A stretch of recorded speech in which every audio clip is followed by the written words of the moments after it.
Hi, this is Anika. Welcome to a new episode of New Worlds podcast. And in this Goa and Maharashtra series, we have talked a lot about Goa and Maharashtra real estate stories. And many channel partners, they have introduced us to new things about Goa and Maharashtra. But today we are having Mr. Saurabh Kalra with us. Welcome, Mr. Saurabh, to our New Worlds podcast. Hi. Yeah. So, Mr. Saurabh, first of all, just introduce yourself to our audience and me. Who are you? So I'm Saurabh. I'm a real estate professional. I have over 10 years of work experience, almost 7 years in Dubai and 3.5 years in India. So that's a brief about me. I deal with properties in Gurgaon and Goa of lately. So Goa has been a thing that I've been telling to all my investors to invest off lately because there has been a good rapid rise of the things out there in Goa. So Goa and Gurgaon has been my work forte for last some time.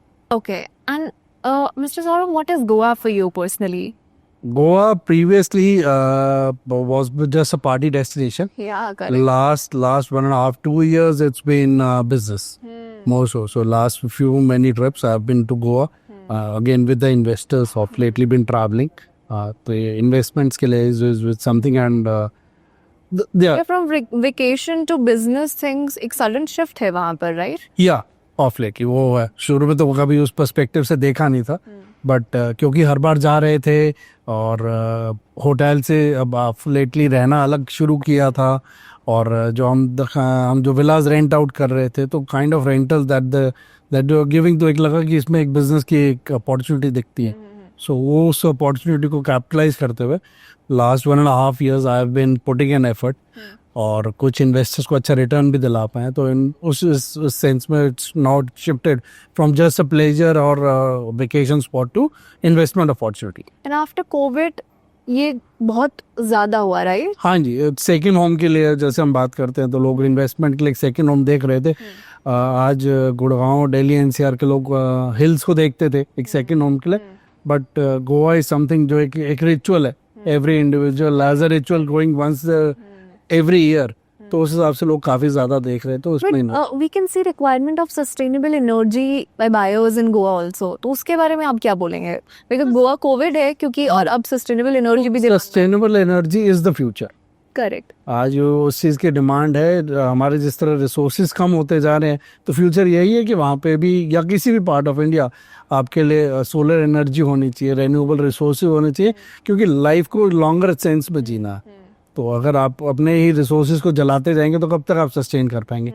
Sustainable renewable energy obviously it is to be part of the upcoming culture for the generations to follow. Correct. तो ये definitely है. अगर हम जब भी गोवा की बात करते हैं ना तो गोवा में हम हमेशा सोचते हैं कि अच्छा नहीं, हमको अगर घर लेना है तो सी फेसिंग होना चाहिए और वो काफ़ी लिमिटेड लैंड है वहाँ पे और लिमिटेड बायर्स हैं उस चीज़ के. तो अगर वो क्वालिटी ही लिमिटेड है और अगर हम रियल एस्टेट इस तरीके से लेके आ रहे हैं जहाँ पे सब रह सकते हैं, वो क्वालिटी ऑफ लाइफ तो ऑब्वियसली डिग्रेड होगा. Ma'am, quality of life degrade नहीं होगा क्योंकि येस यू आर राइटली से कि अगेन सी व्यू कितनी आप जगह ले लेंगे या कुछ कर लेंगे. लेकिन I heard it from a friend of mind couple of years back कि when I was in Dubai कि आप एक सी व्यू अपार्टमेंट ले क्या करोगे? शाम को 7 बजे तो अंधेरा है, आप कुछ देख तो सकते नहीं. तो अगर जब रहना ही सिटी के अंदर है, so invest in a place where you can have a house, where you can have a community living. जो इवेंचुअली आपने सी साइड कितनी देर जाएंगे? दिन में 1 घंटा 2 घंटा. अगर आप डेली भी ड्राइव कर रहे हैं, known for that only ma'am, definitely वही है. बट अगेन जब आप जा रहे हो, अगर आप 15 मिनट दूर हो सी बीच से, you can drive in, you can definitely drive इन. तो आप उस हिसाब से अगर रहेंगे तो उसमें कोई अलग से कुछ ऐसा फैक्टर नहीं है. Again it's a charm, but when it's a ritual for better lifestyle, sustainable lifestyle, आप महीने 30 दिन, अब सी फेसिंग जब चीज अवेलेबल नहीं है बट इट इज एक्सेसिबल, तो आप एक्सेसिबिलिटी की it's more about that thing कि आप एक्सेसिबल चीज में रहें तो वो बेटर है आपके लिए. वो धीरे धीरे गोवा बहुत कमर्शियलाइज हो जाएगा. It will become a metro city वाला काइंड ऑफ क्राउड और थिंग, ट्रैफिक, नेचर का थोड़ा सा वैसा. Ma'am, commercialize yes, but again जैसे अब Goa has been looking at a shift. Goa expand हो रहा है, अब मोपा की तरफ है. अगर आप मोपा में घर लेते हैं जो बेटर स्ट्रक्चरिंग के साथ है, गोवा के अंदर अब ऑलरेडी इतना बस चुका है, रोड बड़ी नहीं हो सकती, वो सब चीज़ें कंस्ट्रेंट फैक्टर है. तो अगर आप एक नई तरफ, जैसे अब गुड़गांव भी अब जब बसना शुरू हुआ था, जो पुराना गुड़गांव से अब नया गुड़गांव बसता है, तो नया रोड स्ट्रक्चर है। गोल्फ कोर्स रोड से आज न्यू गुड़गांव कुछ अच्छा better infrastructure wise with wider road क्या कुछ ये बस वेकेशन हब नहीं रहेगा ऐसा और वेकेशन अब कुछ नहीं है, वेकेशन अब हमेशा रहेगा। देखो सी ने वहीं रहना है, क्लब्स ने वहीं रहना है, और गोवा के अंदर जितने लैंड लॉज जितने लीगलाइज हैं या जिस तरह वो लॉज हैं, तो आज नए लाइसेंसेस ऑफ कमर्शलाइजेशन भी उन्होंने लिमिट में कर दिया, because they also don't want to lose the sanctity of the place. चीज की ब्यूटी तो वही रहेगी। अगर आप सी पे हर दूसरी लैंड पार्सल पर क्लब ही आते जाएंगे तो सी तो खत्म ही हो जाएगा। तो आज वहाँ सी फेसिंग के लिए भी गवर्नमेंट के बहुत सारे लॉज हैं कि अनलिमिटेड लिमिट के अंदर कंस्ट्रक्शन कर सकते हैं। लीगली इज गोवा टफ और इजी? क्या चीज लीगली इज गोवा टफ और easy? Legally it is tough again, आपको क्लियर लैंड टाइटल्स बहुत कम मिलते हैं, तो उस हिसाब से टफ है। लेकिन अगर if you have a right kind of broker to help you out और the right kind of builder for that sense who is providing you land clear title, तो वो लेना चाहिए। क्योंकि गोवा के लैंड लॉज, अब दिल्ली एनसीआर के अंदर लैंड लॉज बोलते 30 साल का आप पेपर वर्क देखिए you are sorted. Goa laws says 90 years. तो जब 90 ईयर्स के जो ड्यू डिलीजेंस करके अगर आपको जमीन दे रहा है, वहाँ सारे क्लियरेंस का दे रहा है, तो you would obviously go with that. But बहुत सारे हमारे गेस्ट ने बोला कि legally it is very easy, तो वो शायद legally it is becoming easy with time. Okay, again if you are going with the right kind of people, हाँ, तो वो आपको it is about the right kind of consultant, right kind of developer that is coming in picture. अगर right kind of consultant developer है, everything is very easy. आप घर बैठ के प्रॉपर्टी खरीद सकते हैं। लेकिन अगर पेपर वर्क प्रॉपर्ली अगर नहीं आपको मिल रहा तो फिर तो कनेक्टिविटी राइट है तो अच्छा, अगर मुझे गोवा में एक लैंड खरीदना है, सो एज एन इन्वेस्टर मेरी क्या ऐसी 3 स्ट्रैटेजीज होनी चाहिए, स्मार्ट स्ट्रैटेजीज? मैम गोवा में आप लीजिए जो नए अपकमिंग एरियाज हैं, ऑब्वियसली लैंड एप्रिसिएशन हैपेंस जहाँ पे नया इंफ्रास्ट्रक्चर बन रहा होता है। तो मोपा है जो एरिया नया डेवलप हो रहा है, जहाँ पे government it is strategically located, जहाँ पे महाराष्ट्र और गोवा दोनों ही गवर्नमेंट पैसे एक साथ लगा रही है। वहाँ पे लैंड पे कैसीनो आ रहा है, एरो सिटी आ रही है, आपकी फिल्म स्टूडियोज आ रहे हैं, क्रिकेट स्टेडियम आ रहा है। तो जो स्ट्रैटेजिकली लोकेटेड है वहाँ पे आपको obviously investment, like young investor ma'am again invest right. जो है लॉ ये बोलता है सबसे पहले तो लैंड में इन्वेस्ट करो।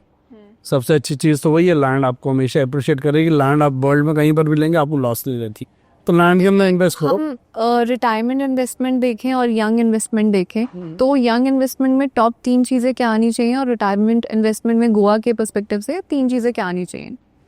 मैम दोनों के लिए एक चीज़ तो कॉमन रहेगी, सस्टेनेबल एंड बेटर लाइफस्टाइल। ये चीज़ दोनों में कॉमन रहेगी।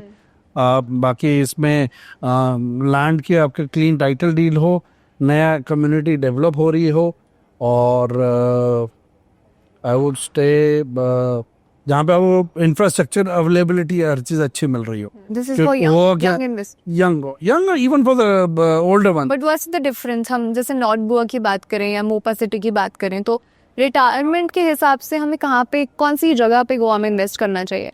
Ma'am Goa in all scenarios with the kind of laws और ग्रोथ के हिसाब से Mopa is the place to invest.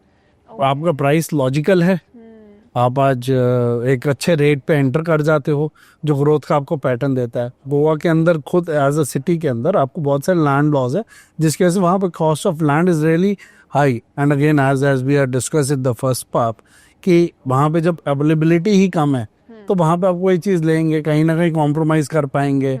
यहाँ पे आपको ज़्यादा FAR मिल जाता है कंस्ट्रक्शन के लिए, आप अपनी मर्जी से डिज़ाइनिंग कर सकते हैं। वहाँ पे काफ़ी सारे लॉज हैं कि आप एक विला को एक ही तरीके से रेनोवेट कर सकते हैं, कुछ कर सकते हैं।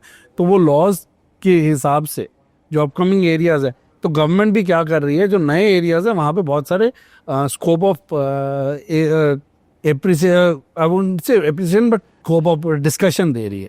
आप वहाँ पे अपने तरीके से चीज़ को बना सकते हैं, G+2 G+3 स्ट्रक्चर बना सकते हैं, विला का डिज़ाइनिंग कर सकते हैं, नए तरीके से कर सकते हो। पुराने एरियाज़ के अंदर आपने एक छोटी सी रेनोवेशन भी करनी हो तो बहुत सारे आपको उसके लिए क्लियरेंसेस चाहिए। तो नए एरियाज़ के अंदर you have a better thing.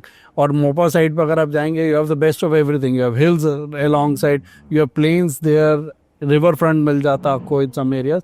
तो हर एरियाज़ के हिसाब से आपको अलग अलग चीज़ें मिल जाती हैं। सो So that is the thing that I have seen of late, like in with business perspective as well. Okay, but हम इन सब चीज़ों की बात कर रहे हैं, इवॉल्व होने की, वहाँ के डेवलपमेंट की, टेक्नोलॉजी की और इन सब की, बट गोवा का जो आइडेंटिटी है, वो कल्चर है, हम ये नहीं बोलेंगे कि ख़त्म हो जाएगा, बट वो कम तो ऑब्वियसली होगा, राइट? मैम थोड़ा देखो इम्पैक्ट डेफिनेटली पड़ेगा, लेकिन जब सिटी के लिमिट्स बढ़ रहे हैं तो इम्पैक्ट कहीं ना कहीं इतना ज़्यादा भी नहीं पड़ेगा, क्योंकि लोगों को आज देखिए इवेंचुअली वो चीज़ें समझ आने लग जाएंगी कि कहाँ पे रहना है। मैंने वही कहा ना, महीने 30 दिन जहाँ रहना हो तो एक लाइफस्टाइल का अलग स्ट्रक्चर रहता है। अगर आपने 4 दिन रहना है तो आप अलग तरीके से रहते हैं। तो महीने 30 दिन रहना है तो आपको एक सस्टेनेबल लाइफस्टाइल के साथ, एक अच्छे इंफ्रास्ट्रक्चर के साथ रहना पसंद आएगा। और सिटी जैसे कोई भी है शहर, चाहे वो दिल्ली था, चाहे वो गुड़गांव बसा है, तो इनिशियली शहर का बहुत छोटा पैमाना होता है जो समय के साथ बढ़ता जाता है। आज गोवा भी एक्सपैंड कर रहा है। गोवा अगर आज से 10-15 साल पहले जाते थे तो सिर्फ डेबोले में एयरपोर्ट था जहाँ पे हर कोई जाके खुश था। आज वहां से मोपा की तरफ लोग मूव ऑन कर रहे हैं, फिल्म सिटी और उसकी तरफ कर रहे हैं। तो हर किसी को एक वहां पे ग्रोथ और शिफ्ट दिखता है, तो तभी लोग उस साइड मूव कर रहे हैं, तो शहर बढ़ रहा है। करेक्ट। एंड आर को लिविंग स्पेसेस जो हम बात करते हैं, वो गोवा में हमें देखने को मिलेंगे?